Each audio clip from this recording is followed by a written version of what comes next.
Nashville, Michigan, October 3rd, 1985. It happened on a fall night like any other. Except for one thing. Rodney Fancher is about to take his last breath. This is a small town. Things like this don't happen here. The hunt for an unknown killer begins, leaving investigators desperate for clues. Who's he running with? Who's he dealing with? Is he involved in criminal activity himself? As the web of the crime slowly begins to untangle, the truth behind the murder is far more disturbing than anyone imagines. Somebody's going to get hit tonight.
Nashville, Michigan.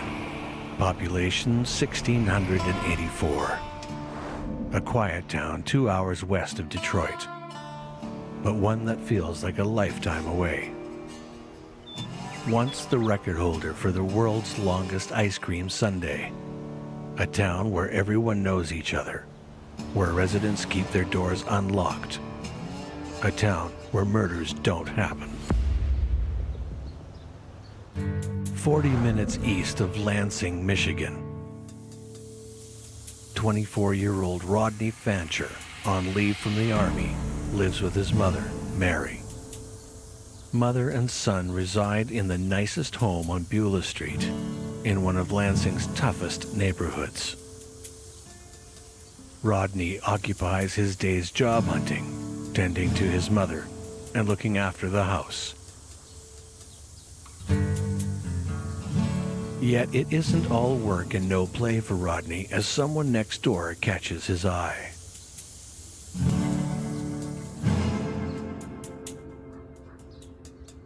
Next door to the Fanchers, in a cluttered, shabby house, are the Bouchard family. Matriarch Anna, Anna's youngest daughter, Cora, Cora's two young sons, and, occasionally, Anna's eldest daughter, Peggy, along with her husband, Harold Snake Stevens. They're next door neighbors. Fell in love, started dating anyway, and then he had to go do another tour. When he came back, they started getting very serious at that point. So when the opportunity presented himself, Rodney moved in. It was quite a group of people in a very small house, quite frankly. After the loss of their 14-month-old daughter, Peggy and Harold moved back in, attempting to cope with the tragedy. Peggy and Harold had been living in Arizona, and they moved back closer to home to be with family after suffering their loss. Still grieving, Peggy and Harold find solace in Cora's two young children, their nephews, Brian and Brad, with Harold taking an exceptional liking to young Brian. Harold sees Brian as a totem of what could have been. He sees him as another chance to be a father.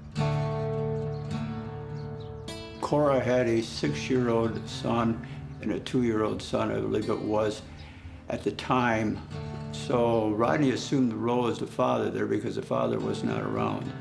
But before Rodney showed up, Harold Stevens and Peggy Stevens were the ones that kind of looked after young Brian and developed a real good relationship with him.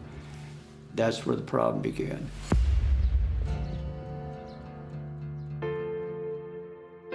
Cora's $500 a month child payments and her part-time job with the National Guard go towards the bills for the little house on Beulah Street. As Anna, Peggy, and Harold are all on welfare. But after months of living in tight quarters, and with Rodney finding the odd job here and there, the young couple decide it's time to move out.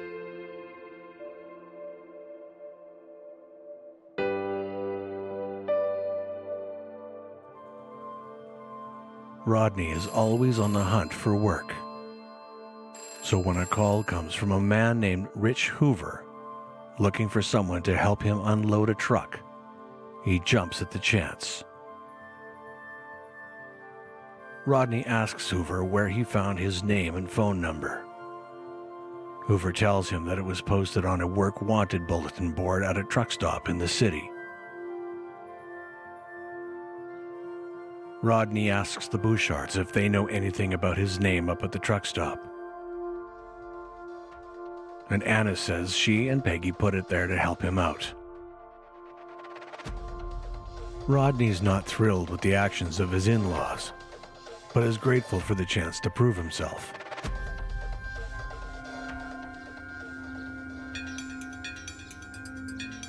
With tensions running high in the household, Peggy and Harold plan a trip to Bay City, Michigan, an hour and a half north of Lansing, to visit a friend and to take on a job of their own, delivering a trailer down to Florida. Though employed in the Eaton Intermediate School District, Harold has issues holding down employment, so a quick job comes as a relief to him and Peggy.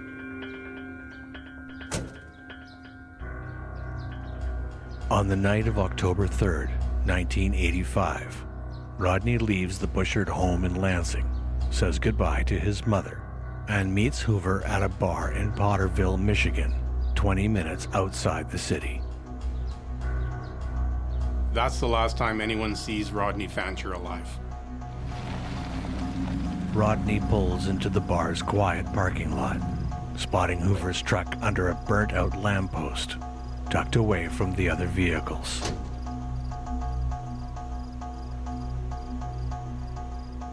Rodney carefully approaches, peering into the shadows within. A hand emerges from the darkness, beckoning Rodney inside. Hoover lures Rodney with the promise of $80 for one evening's work to help unload a truck. Rodney doesn't know where the truck is, only that Hoover insists that they take one vehicle and leave Rodney's behind.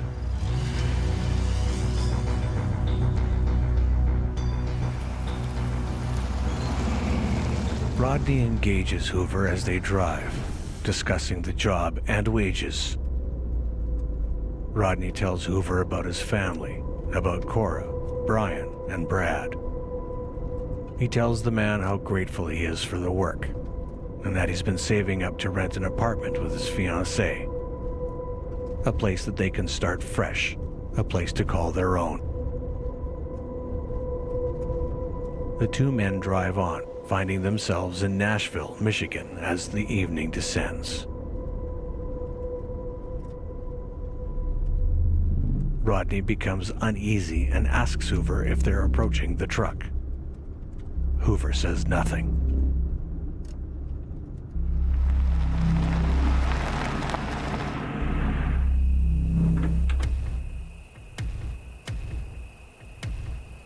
Hoover brings the truck to a stop down a deserted gravel road, then asks Rodney for his help moving something in the back.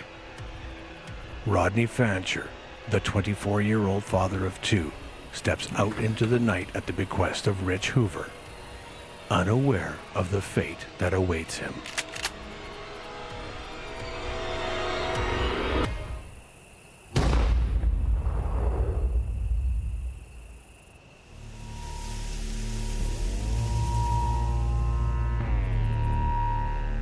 But why did Rich Hoover shoot Rodney? For whoever did this to Rodney, it was up close and personal. After they kill him, they roll his body into a ditch and leave him there like a piece of roadside trash.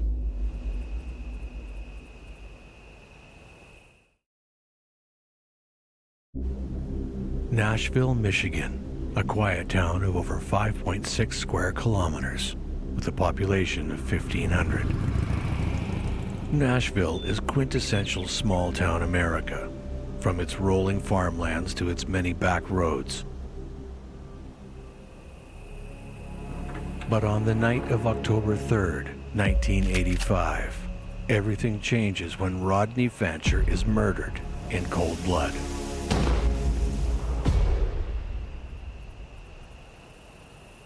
The Fanchers and the Bouchards lived in Lansing, Michigan. But Potterville, you know, they never have anything like this going out there, and all of a sudden it's on the map.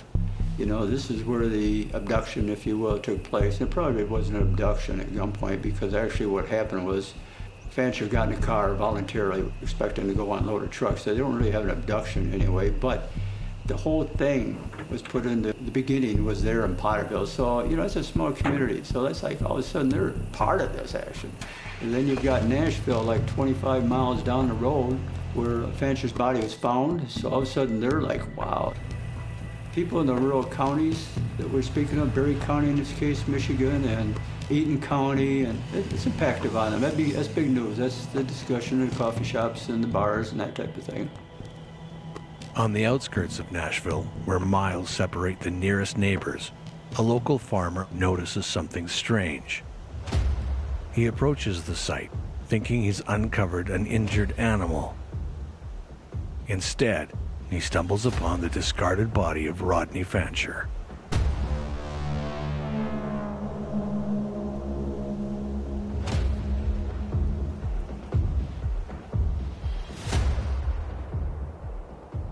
A civilian found the body laying in the woods next to a road. The sheriff's department was called out, handled the scene that day, and through their checking, they learned about the Potterville and then involved our department at that time. So we initially had like 4 departments working on this case: Eaton County Sheriff's Department, the Berry County Sheriff's Department, Potterville Police, and the State Police at the Lansing Post.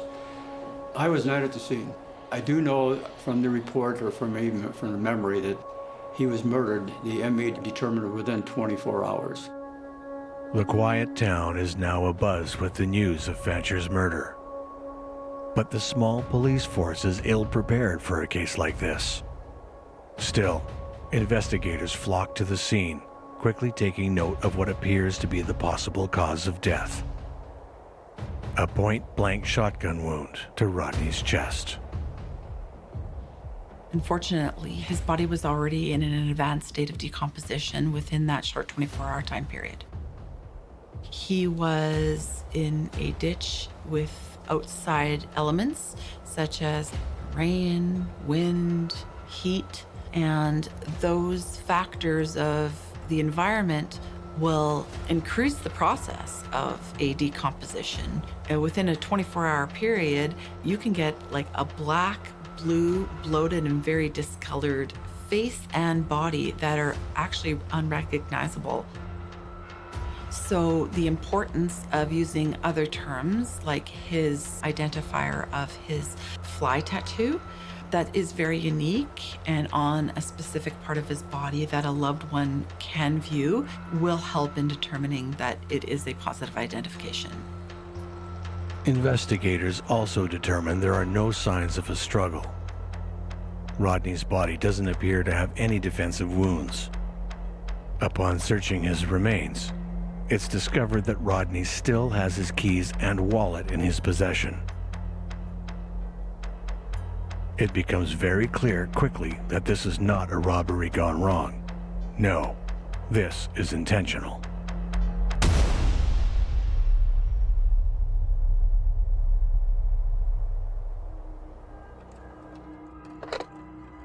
Meanwhile, at the Bouchard house, Cora is seeking answers. Rodney has yet to return home from the night before. Aware that he's made arrangements to meet with Hoover at the bar in Potterville, Cora takes matters into her own hands. She calls the bar, hopeful that Rodney is there. That maybe he overdrank and did the responsible thing by sleeping in his truck. The bartender tells Cora that there's a similar-looking truck in the parking lot, but they're unsure if anyone's in it. That's all Cora needs to hear. She hangs up and dials the police, wishing for the best, but preparing for the worst. Police rush to the bar where they find the truck. Investigators make a note of the license plate and radio it in. Dispatch quickly confirms the truck belongs to Rodney. With this discovery, Cora's worst fears come true. It does not appear to be robbery. Okay, he's targeted. Who wants to target him? So you start performing what we call victimology, doing a background on Rodney in this case to determine who's he running with, who's he dealing with, is he involved in criminal activity himself? Has he been seeing someone else's wife? You gotta go that route basically and start identifying possible suspects. With his body in decomposition, investigators show Cora the one identifiable piece left of Rodney. When Cora sees his housefly tattoo, the world crumbles around her.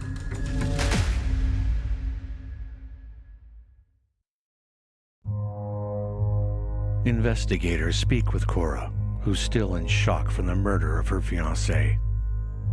She tells them that she has no idea who could have done such a thing to Rodney, that he's a good man with a good heart. He has no enemies that she knows of. Police then speak with Anna Bouchard, who tells them that a man named Rich Hoover hired Rodney for a quick job unloading a truck, and that Hoover got Rodney's information from a work-wanted bulletin board at a truck stop in South Lansing. The day he left with his killer at the Blinker Lake bar, he came from his work job to his mother's house where he showered up and then took off to the Blinker Lake bar to meet the person who eventually killed him.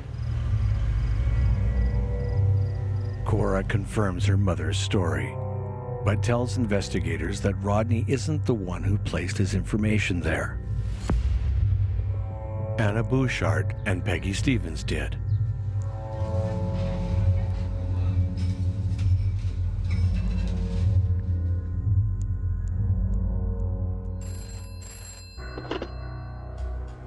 When the call comes from Rich Hoover looking to pay Rodney for an honest day's work, the young father of two jumps at the opportunity. But little does he know, it will be the last job he ever takes.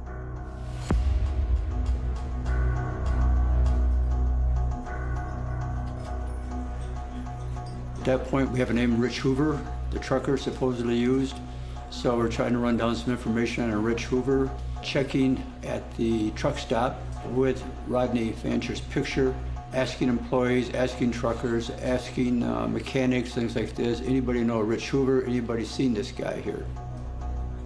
But nobody has seen Rodney or knows anyone named Rich Hoover. Because no one observed Rodney Fancher at that truck stop posting a notice that he wanted work. Nobody observed anybody at that truck stop making that post. Nobody knew the name Rich Hoover. Didn't mean for sure that everything went down as it initially appeared to be, and that being that, you know, his name was up there. The only suspect police have is a person by the name of Rich Hoover, but without any description of what he looks like or a location for him, they really have nothing else to work with. As the investigation ramps up, the search to find the mysterious Rich Hoover begins. But several questions remain. Who is Rich Hoover? And what role does he play in Rodney Fancher's murder?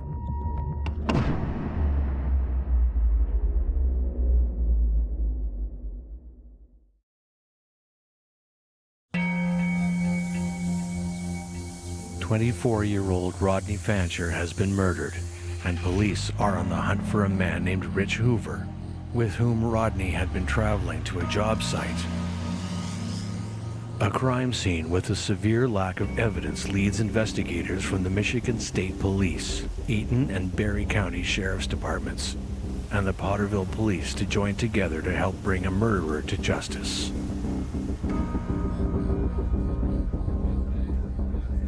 Police circulate Rodney's photo to employees and patrons of the bar in Potterville where he was last seen. Truck drivers and restaurant workers at the truck stop where Rich Hoover allegedly retrieved Rodney's information. But no one recognizes Rodney, and no one knows who Rich Hoover is. We see a lot of situations where strangers are perpetrating a crime, but more often than not, it's somebody who knows the victim. Maybe they don't know them directly, but indirectly they do. They're down the street, or they're related, or they're in business where there's some kind of connection to the victim. It's not random.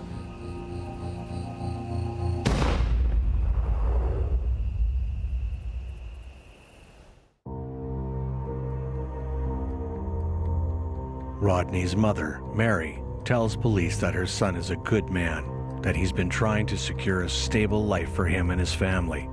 She believes the murder wasn't random. She believes it was a setup, a grudge job. But who holds a grudge deep enough against Rodney to want him dead? Investigators press Rodney's girlfriend, Cora, on Mary's statement.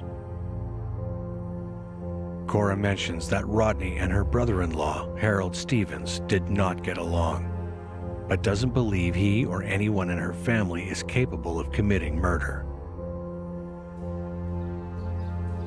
Police speak with Peggy and Harold Stevens.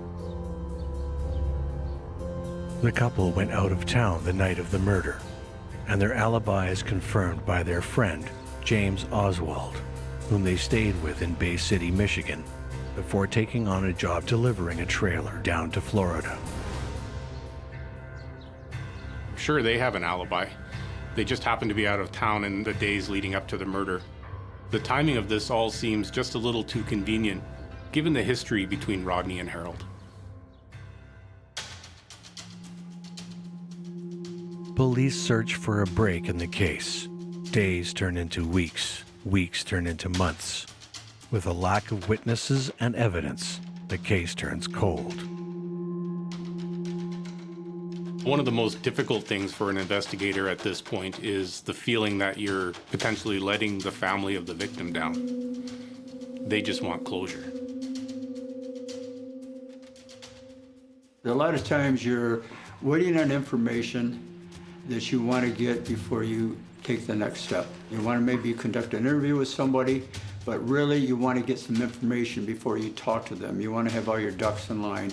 And so when you apply for that information, either in the form of a search warrant or you're waiting for someone else to step forward and give you some information, somebody specific, well, you don't want to go to B before you've dealt with A. Sometimes it gets dragged down a little bit.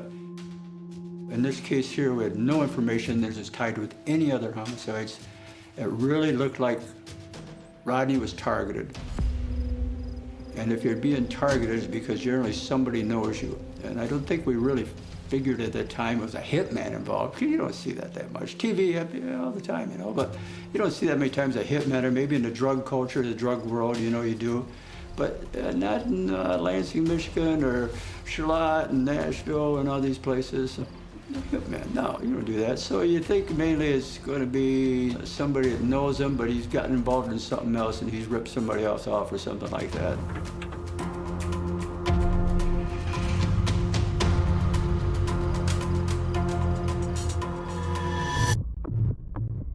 Investigators go back to the drawing board and examine the facts. Though he has no more than an 8th grade education and constantly struggles to hold down a steady job, Rodney promises Cora that he'll take care of her, that he'll give her and her 2 sons a better life, no matter what the cost.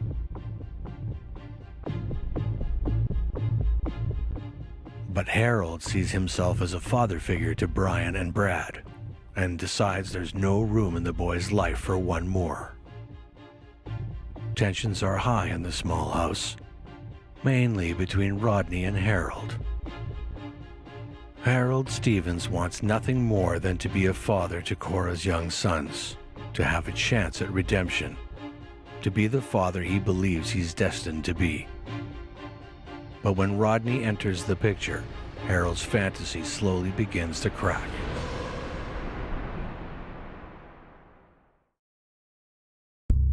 Living off Cora's part-time salary and her $500 child welfare checks is enough for Rodney and Cora to begin searching for a home of their own. Somewhere far away from the crowded house on Beulah Street. But the tension between Rodney and Harold isn't the only one about to boil over in the small house.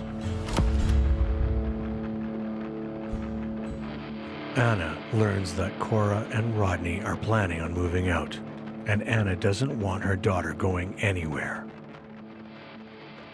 Anna Bouchard became aware that Cora and Rodney Fancher were out apartment shopping. So at that point, Anna realized, I'm not real happy with my future son-in-law Fancher anyway. I've got my daughter Peggy and son-in-law Harold who definitely don't like him. And if Cora and Fancher move out to another apartment, there's a great loss of income.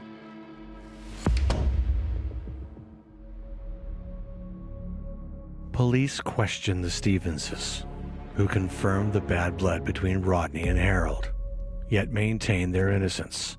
They're not killers. They reiterate their alibi.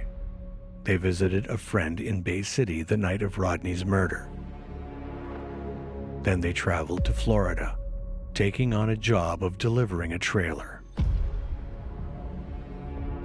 Even though the Stevenses have an alibi, do they know more about Rodney's murder than they've let on? Or is Rodney's murder a case of a job gone wrong? Could a dispute about wages have sent Rodney to his grave? With all the facts that have come to light, two possible theories emerge. Scenario number 1. Rich Hoover, a hot-tempered man with a no-nonsense attitude, takes advantage of low-skilled workers looking for odd jobs, lowballing their worth for strenuous tasks. Hoover calls Rodney looking for a one-time job to help him unload a truck. They arrange to meet in the bar parking lot of a Potterville bar, with Hoover paying Rodney $80 for his services. Rodney agrees, then hangs up. He questions the fact that Hoover says he got his information from a truck stop bulletin board, which he didn't do. Anna admits she and Peggy did it to help Rodney out. Though he's upset with his in-laws, Rodney's excited at the prospect of earning his keep. Rodney meets Hoover at the bar the night of October 3rd, 1985.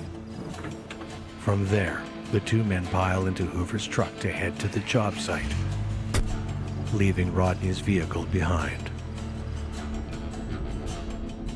Rodney voices his concerns about the distance they've traveled and how long the job will take. He lets Hoover know that he expects to be paid more for his time. Hoover tells Rodney he won't pay him more than the agreed-upon amount, which causes the men to argue, with Hoover pulling over onto the side of the road in a rage. Perhaps Hoover exits the truck to cool down. Rodney watches from inside, unsure how to proceed. He decides to go talk to Hoover to calm the seas, but hot-headed Rich Hoover is waiting for Rodney when he steps out. He shoots Rodney in the chest at close range, killing him instantly. He then drags Rodney's lifeless body into the ditch, leaving him for nature to consume.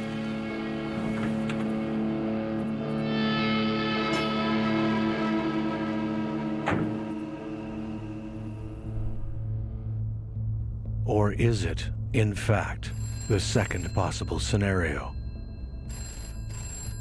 Is Rich Hoover nothing more than an alias?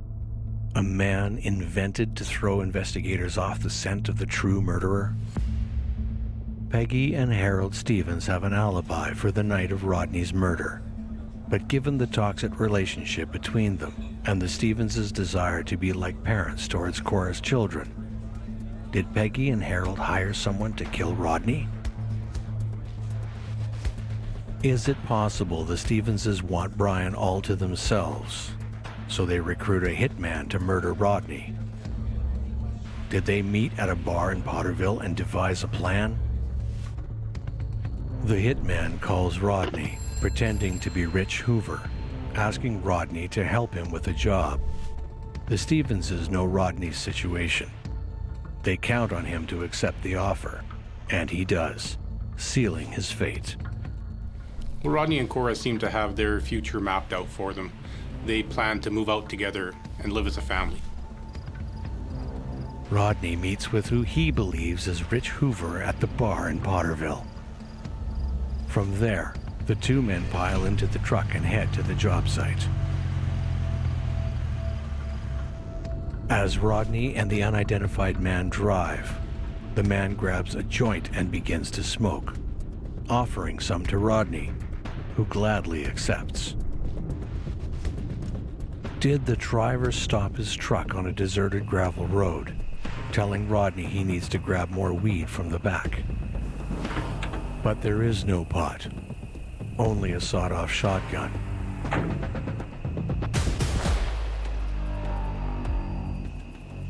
The man eyes the gun, then calls out for Rodney's help.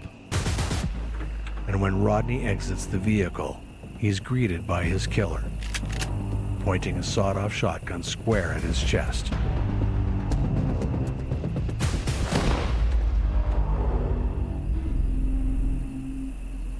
But if this is how the crime occurs, who is the unidentified man that the Stevens has hired?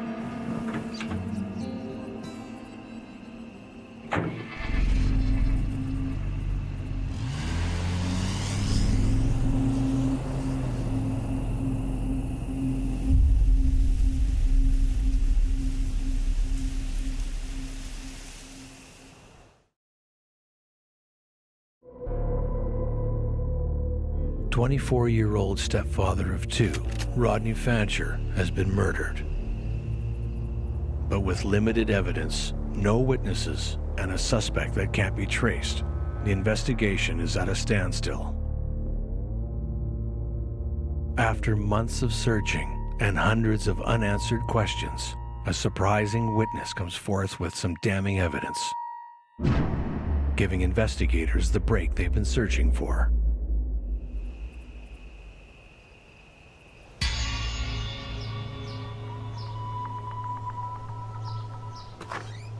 The Stevensons take a trip to Bay City the day before Rodney's murder and stay with their friend James Oswald. It was only when James Oswald phoned the police and provided that tip that everything fell into place. James breaks down Peggy and Harold's visit. He and the Stevenses go to a nearby bar the night of Rodney's murder, where Harold acts strangely.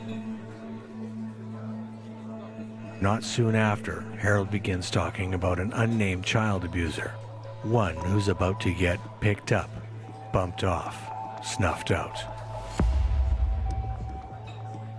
We learn that there's a man named Jim Oswald, and Harold Stevens, he says to his friend, let's go to a bar where you are known and that we can sit around and establish an alibi here because somebody's going to get hit tonight. A child abuser is going to get hit tonight.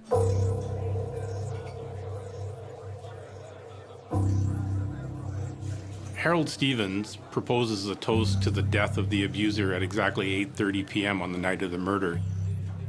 He makes sure to point out the time to James Oswald, and James notes this as being somewhat strange.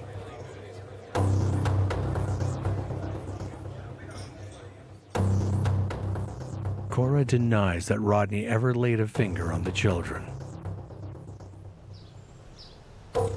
James also mentions to police that he spoke with the Stevenses upon their return from Florida, when Harold came to purchase James's old motorcycle. When James tells Harold about the news of Rodney's passing, Harold tells James he expects the investigation to be a short one. and they made some incriminating statements to Oswald at that point. Yet, even with this new information, the question remains. If the Stevenses did in fact orchestrate Rodney's murder, then who did they hire to pull the trigger?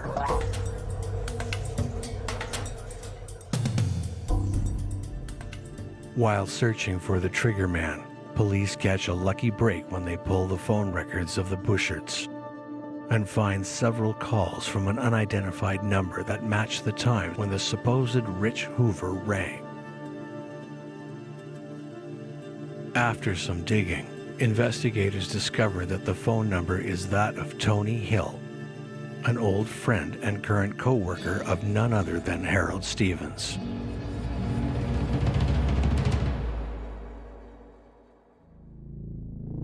Tony Hill, a janitor living in Charlotte, Michigan, is brought in for questioning. He tells investigators that Harold often discussed his troubles with Rodney, but that his friend isn't capable of murder. For his alibi, he claims to have been at home the night of October 3rd, watching television. But with no one else to back up his claim and his intimate knowledge of Harold Stevens' vendetta against Rodney, police keep Tony as one of their top suspects.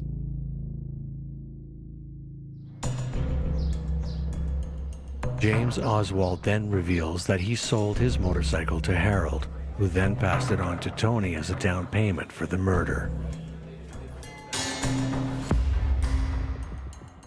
But the biggest break yet comes from Peggy Stevens herself. She tells investigators everything in exchange for immunity. Peggy Stevens is an eyewitness to this crime, which is a crucial piece of evidence to the prosecution. And so that's why, in a situation like this, where there's not a lot of other evidence linking the accused individuals, the police and the prosecution may be willing to cut a deal and offer someone immunity in exchange for that information. Peggy's chain of events paint a horrifying picture as the case goes to trial. But nothing could prepare anyone for the truth. The Stevenses, still reeling over the loss of their 14-month-old daughter, take a special liking to Cora's eldest son, Brian, particularly Harold, who sees himself as a father figure to the boy. But all that changes when Rodney comes into the picture. To them, Brian is like, it's my kid now because I'm helping raise them and we got a special relationship. And now this clown's coming in here and telling me we're no longer going to get to see him and we got rules we got to live by. You can get an idea maybe how much hatred had developed between them. Harold feels that Rodney is trying to remove him from Brian's life. So Harold does everything within his power to make Rodney suffer, even claiming Rodney abuses the children, something Cora denies. When that doesn't work, the Stevenses opt to send Rodney a more serious message. At first, they discuss beating him up, but then decide they need to do something a little more permanent. Harold, who recently found work in the Eaton Intermediate School Division with his friend, vents his frustrations to Tony, eventually convincing his friend to murder Rodney for $1,000. Knowing Rodney is desperate for work, Tony calls the Bushard house, pretending to be Rich Hoover, an alias created by him and the Stevenses. From there, the plot to end Rodney Fancher's life is set into motion.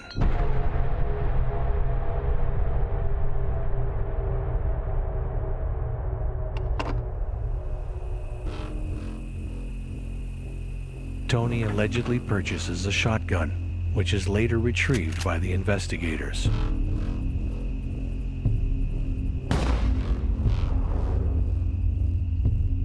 The autopsy reveals that the plastic from Tony Hill's shotgun lodged itself into Rodney's chest. Police believe the case is solved. The Stevenses and Tony Hill are behind Rodney's murder, Both Stevens and Hill are arrested in late December 1985, almost 3 months after the crime's been committed. But soon after Peggy's first confession, she reveals a final accusation that changes everything.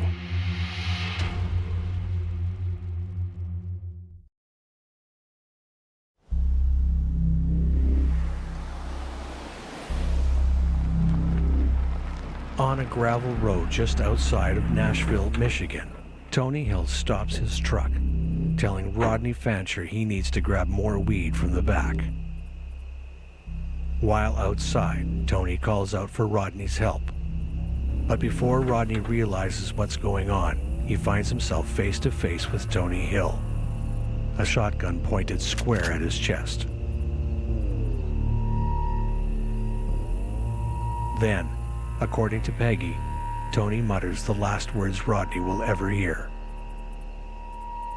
Tony Hill tells Rodney, "This is for the way you treated Brian. This is the way Grandma wants things done."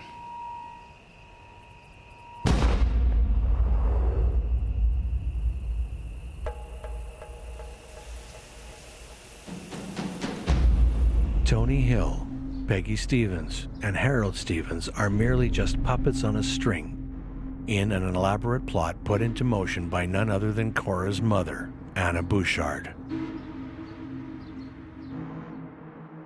With Peggy's testimony and the recovery of the murder weapon, it's enough to put Harold, Tony, and Anna away. All three receive life sentences for first-degree murder and conspiracy, with Anna and Tony both receiving an additional 30 to 60 years on the conspiracy charge.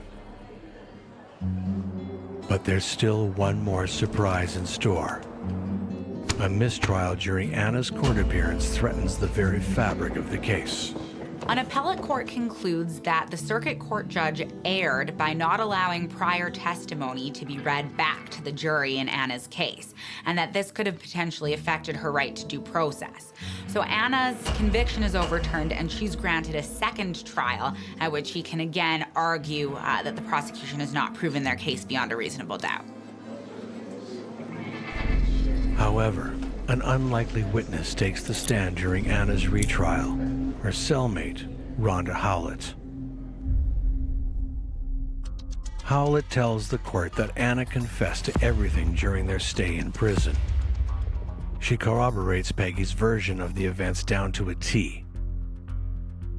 Anna Bouchard is hopeful that her second trial will change her life sentence, and her wish comes true, for the most part. Bouchard receives 2 life sentences instead of 1. Cora Bouchard claims Anna called her after her second trial, but not to ask forgiveness about her daughter and grandchildren, but rather about the little house on Beulah Street, a house once bursting at the seams with the laughter of children, now quiet and cold and empty. Rodney Fancher was a man with his whole life ahead of him, who wanted nothing more than to be a father and provide for his family. And a small town, 2 hours west of Detroit, one where things like this don't happen.